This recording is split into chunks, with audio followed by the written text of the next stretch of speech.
அதே மாதிரி மகேந்திரன் கதாநாயகனாக நடிச்சிருக்காரு.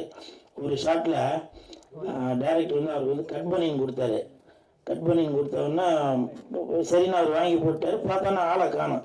பார்த்தாக்க ஒரு ஓரமாக போயிட்டு தம்பிள் செத்து இப்படி அடிச்சிட்டு இருந்தார். கையில் ஒரு பால் ஒன்று வச்சு இப்படியே பண்ணிகிட்டு இருந்தார்.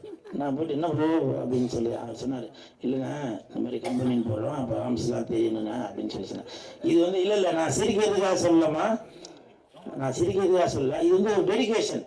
நான் காக்கா படம் நடிக்கிறப்போ சூர்யா சார் ஜோதிகா மேடம் காம்பினேஷனில் நடிக்கிறப்போ கௌதமேனன் சார் வந்து சொல்லிட்டு ஷார்ட் சொல்லிட்டு நேராக மானிட்டர்கிட்ட போய் உட்காந்துட்டாரு. ஹீரோவை காணும் சார், ஹீரோ காணும். அப்போ சொன்னாங்க, இல்லைங்க அவர் இப்போ புஷ்அப் கண்டெல்லாம் எடுத்துட்டு இருக்காங்க அப்படின்னு. ஏன்னா அது கன் எடுத்துட்டு வைக்கும்போது அந்த இதெல்லாம் அப்படி தெரியணும் அப்படின்னு. ஸோ அப்படி ஒரு டெடிகேஷனோட உள்ள மகேந்திரன், ப்ளீஸ் ஒரு கைத்தட்டல் கொடுங்களேன்.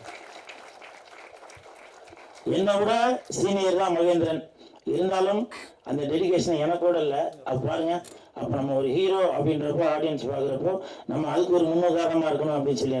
ஏன்னா இப்போ உள்ள நடிகர்கள் என்ன பண்ணுவாங்க, காலையில் வந்தோன்னா அந்த ஹோட்டலில் பரோட்டா சொல்லு, இந்த ஹோட்டலில் ஆட்டுக்கால் பாயா சொல்லு அப்படின்னு சொல்லி தொப்பையும் தொந்தியமாக தான் இருப்பாங்க.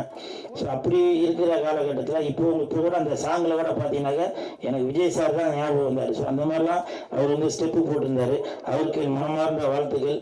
அப்புறம் தம்பி சரத்து எப்பவுமே ஜிம்மில் இருந்து தான் வீடியோவாக போட்டுட்டு இருப்பான்.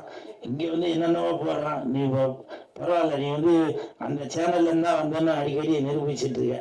முக்க காமெடியாக இருந்தாலும் அவனை நான் கைத்தட்ட வச்சுருந்தேன் பாத்தியா. மிக்க நன்றி, சூப்பர்பா, வாழ்த்துக்கள்.